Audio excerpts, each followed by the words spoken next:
Hi everyone, I have a new book review, and okay, you can see from the title that is the book from yesterday, and that is Before Midnight by Dokey. And okay, I started this yesterday, the majority of it yesterday, and literally, I had come to literally the last 5 chapters of this book, and I could have finished it yesterday and had a book review done. I had a book and a book review done all in one day. Holy crap, how does that even work? It does not work. I don't know how that happened. It just went by so fast. I flew through this, as you can tell. I've flown through this. So literally, when I made my last video, book review video, I can't remember when I did it, but I literally started that book and I read a good majority chunk of this book yesterday. Yes, I started this yesterday and could have finished it yesterday, but it started getting late and it was bedtime by the time I had 5 chapters left, or less than 5 chapters. Yeah. Holy fuck. I don't know how I would have finished this, or how so fast. But it's just insane. Okay. Now let's get on to the actual book. This book, as we found out here, this, was gonna be I was reading, gonna be sort of completely different than, traditional Cinderella stories. And it did. It was. It was almost completely different from traditional storytelling. And I liked it. I really liked it. Well, except for the whole, I'm not spoiling this anyway, it's part of the main story, but when Cinderella meets the prince, and then everything after that, from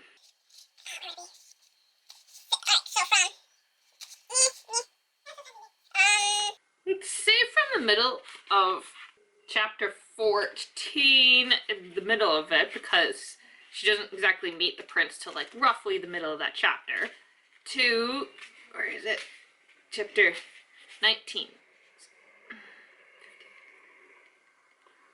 5.5 chapters of, once meet the prince and then to the end of the book. I didn't like how it, how that happened. It didn't feel good. It didn't feel right to me. Most of these books, the love felt, it felt good. It felt, it had a solid base. But this one, it didn't really have that solid of a base for me. It didn't feel great.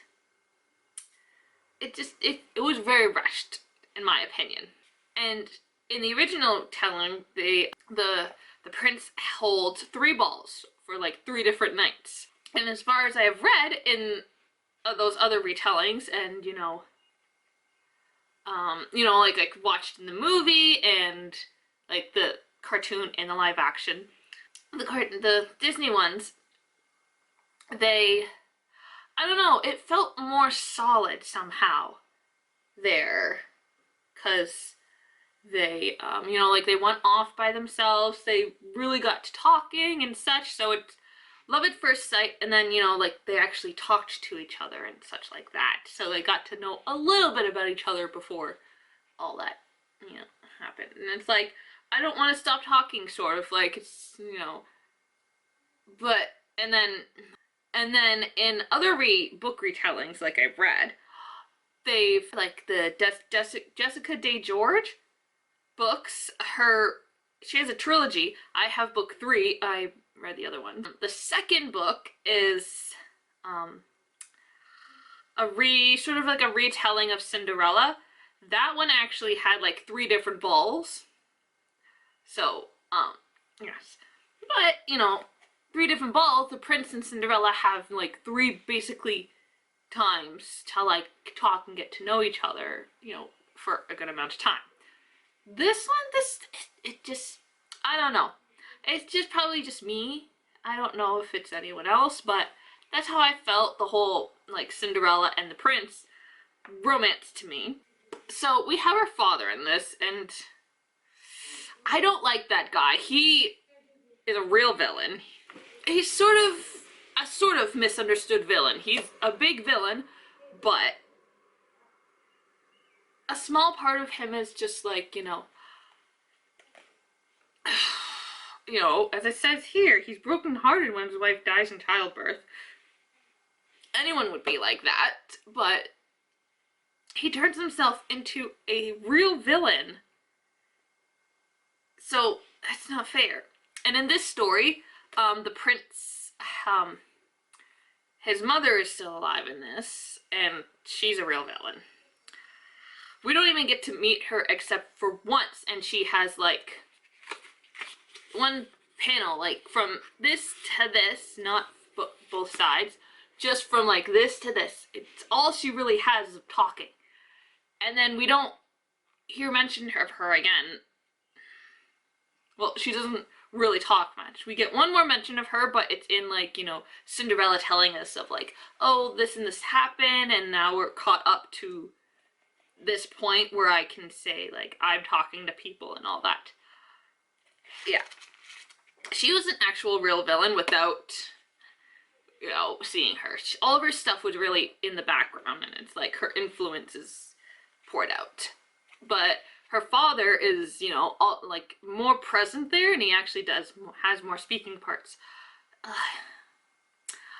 can't fully feel sorry for him or give him full pity because, like, he was just an ass, okay? He was a complete stupid idiot for that. But as I said, I have like the smallest amount of pity. It's like, yes, you are brokenhearted, but to do the things you're doing and to do the things that you have done to your daughter is just inexcusable.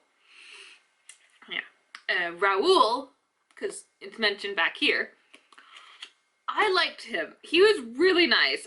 Not really nice, but I liked him. He was a great character, and, we know nothing about him, basically. Yeah. We really know nothing about him. Yeah, it says, brings a little boy whose identity he does not reveal to raise alongside her. Obviously, eventually, because this is a standalone book, obviously, we get his identity revealed, and it's, oh my god, it shocked me. I did not see this coming. I kind of figured something like it, but I did not see what actually happened, to be coming. It was beautiful. And the whole stepmother and stepsisters, it was a complete twist of that. It was great. The reason I love it so much is the fact of what Cameron Dokey did with the stepmother and stepsisters. Like, it was great. And I don't want to tell you what it is, because you have to read this book. You have to read it, because you have to find, I want you to read it solely to read about the stepmother and stepsisters. Oh my god, you may not like it, but this is a retelling, and it is certainly slightly deviates from the original story. So the thing that happens with the stepmother and stepsisters, it works with this book. And I love it. Oh, and it makes me love them. It actually makes me love them. Like, they were a great villains. And I really like Cinderella 2, where it's not an actual story about Cinderella. It's got a bunch of short stories. I really love the Anastasia one, falling in love with the baker. It's so sweet. I love it. And then I really love the third one. The third one's great because of that whole a twist in time. The prince and she have to fall in love. And it's great. I love it. And, at the time, it's like, it's hard for me to tell when this is happening, because either it happens before Anastasia, sort of like falls in love with the baker, or it's after the baker. As far as, just basically without, the whole thing, it feels like it's just You know, it could be like they find the wand, and you know, it.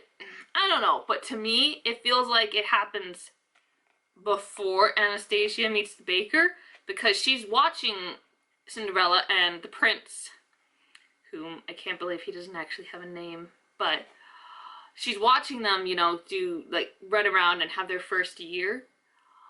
And so yeah, I definitely think A Twist in Time Cinderella movie 2 is set before Anastasia meets the baker. But anyway, they're great as villains. They're probably one of the greatest villains. But Anastasia is not as mean as she is, which is great. And there is an Anastasia in here, but she is the eldest daughter, and she's mean. She lives up to. There is an Anastasia in here, and that Anastasia. And that's all I'm gonna give you. Yes, please read it. Please read it. It was good. And Cinderella wasn't. Her thing was interesting, but I didn't fall in love with her as, you know, many people would fall in love with their main character. I fell in love with, you know, Raoul and the stepmother and stepsisters. Ugh, you have to read it to know why I love the stepmother and stepsisters. Like, ugh. And then this thing about, like, you know, they fell in love. Like, they literally fell in love at first sight. And it's like true love. Like, seeing them and meeting them is like, I've known them forever. Sort of like, you know, you meet, literally, you meet your soul's other half. And it's like, you've been with each other, like, throughout the centuries and stuff like that. Sort of fall in love at first sight. But, I don't know. It felt weird. I completely can agree with, you know, falling in love at first sight, and, like, I feel like I know you, and I feel like I've known you for years and years and years. Sort of like, these souls keep meeting up. Well, like, whenever they die, they don't know, and essentially have to die together. But then later, they will meet up, and they will get married and have love and all that such. That could work, and especially works in written stuff. But I don't know. It just felt weird in here, that's all. And I don't know, but I love the writing. The writing was not as horrible in this book as it has been in the previous ones that I've read. Like, Beauty Sleep was okay. Bella was okay. Golden was, you know, okay. Not as good as, like, Beauty Sleep and Belle, but this one was amazing. I had none of my, like, frustration of, like, I hate this writing makes me frustrated, and I would love this story so much more, Cameron, if you hadn't written your first point of view in that way. Rah! So yeah. I don't know if it's when, like, they changed it slightly for this edition opposed to the original covers, but I don't know. Because all I've been reading recently from Cameron, as I said, I have read this edition, but I didn't like that, and I have a book review of that. And all of these books will be in the doobly-doo below. But this, oh my god, this was great. I loved it. The whole, you know, story flow, it flowed really well. And as I said, I could have finished it in one day. It just flowed so well, and the writing was so good. I did not have any frustrations of it, which is why I loved it. And I think that's all. I think that's all I have for this book. So it makes me worried when I read Wild Orchid by Cameron Dokey, and it is a retelling of the Ballad of Mulan. Now, yes, it's not an actual story, and if most of you know, some of you might not, but a ballad is, in a literal sense, it's like a very belt-out, powerful song.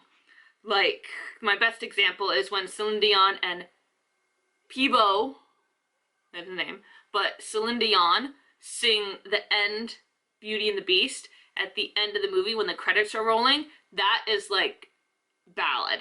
But in this sense, it's a poem, because, yeah, it's a poem. And these covers, most of Cameron Dokey's with these covers have been the most annoying writing I've ever had. So I'm worried about this. And like, look at this condition. It is like near perfection. Actually, it is perfection because like there's no, like, my other ones, they've been worn. They have totally have all the wear and tear of like, you've been thoroughly read. Like this little corner mark there, that's the only mark I have. And that could have happened like, you know, when they're packing the box. When, from the warehouse where this has been printed. It could have just been folded and stuff like that. But like literally, it is like perfect condition.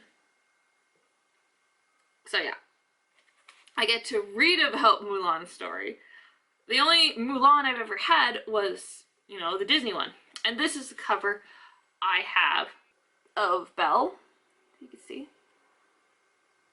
That's the cover I have, and it's in hardback. So, anyway, I'm going to read the back now. Wielding a sword as deftly as an embroidery needle, Mulan is unlike any other girl in China. When the emperor summons a great army, each family must send a male to fight.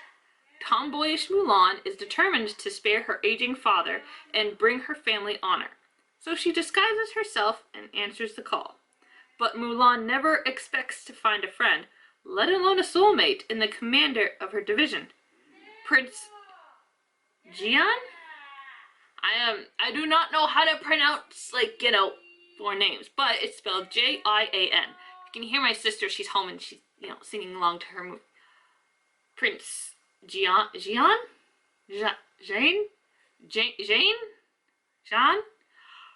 I don't know how to pronounce that, but I'm gonna pronounce it as Prince Jian. Prince Jian. Prince Jian. I'm gonna say that. For all of Mulan's courage with a bow and arrow, is she brave enough to share her true identity and feelings with Prince Jian? That, as far as I know, I don't know, because I've never read the actual ballad of Mulan, where he could actually be a prince, but in the movie, he is just a general in the army, or like, you know, the captain general, like he's very high up, so. I don't know. Okay, what's in the back here? So here are a bunch of like just black and white covers of all the books. Well, most of the books. This is a lot of books here. And you saw Before Midnight. Before Midnight is gorgeous. That was the one like dead center middle. And it's like, it's gorgeous. It's got pumpkin. It's got the pumpkin on the bottom and it's like so pretty. Comedy stuff. About the author. Is there an author page? Whoa, okay, we have something. And then we have an excerpt from Belle. This is just an excerpt. But I've already read it, so I don't need to. We have, oh, there's gonna be a lot of foreign names I don't know how to pronounce. Oh, we've got 19 chapters. I don't know if the scroll is the same. Can we find, yeah, this scroll is the same at the top. Alright, so we're gonna get to the beginning. I have 12% battery. If I had been a son, I could have gone to fight in my father's place. My father could have remained home and our family could still have kept its honor. But I was not a boy. I was a girl. A girl who could ride a horse, with or without a saddle. A girl who could shoot an arrow from a bow made for a tall, strong man and still hit her target. A girl who had never wanted what other girls want. A girl unlike any other girl in China. I must not let my father go to battle, I thought. I will not. I would not watch my father ride away, and then stay behind to comfort my stepmother as she cried herself to sleep at night. I loved them both too much, and I had waited too long for my father to come home in the first place, to stand in the door of our home now and watch him ride away to die. And so I would do the only thing I could to protect both my father's life and our family's honor. I would go to fight in his place. I would go to prove myself to be my father's child, even if I was a daughter. Okay. That's good. I liked that. That flowed really well. Was she the stepmother? What? You know how to pause. If you can see that and you can pause it, there's a bunch of titles. And it tells what their retellings are. Which is good because then you can tell if you want to read it or not. And we have chapter 1. And I'm using my Nuka-Cola bookmark. So yeah, I have 19 full chapters. Hopefully this will be good. So far it has. Just reading this part, so far it's very well, it seems to be well written, but who knows? I don't know, but I will see when, my water. So I will see when I read it later today, tomorrow possibly, and definitely I will start getting to read it Sunday if I don't start it tonight or tomorrow. So yeah, I hope you like this book review. I feel like I've been getting better at my book reviews. So if you agree, hit the like button down below. Oh my god. And you can leave comments down below. Just try not to spoil anything for the story, but you can tell me if you liked it too. And also if you didn't, that's okay too. Just don't be nasty in the comments, because we do not need nastiness in the world, okay? We don't, okay? We just don't. And if this is the first time you're watching my video, please hit that big red subscribe button down there by my picture for more book reviews, hauls, unboxing, unbagging, because something's come in a bubble wrap manila envelope or plastic bag wrapped thingy like it was in my last video. Vlogmas, random vlogs, and random videos I have no idea what to categorize. Alright, I gotta turn this camera off because I have 9% now on my camera. I'm gonna put this away. I also need to pack for a sleepover at Man tonight. And I'm gonna continue watching some Lokey the Red Fox on YouTube.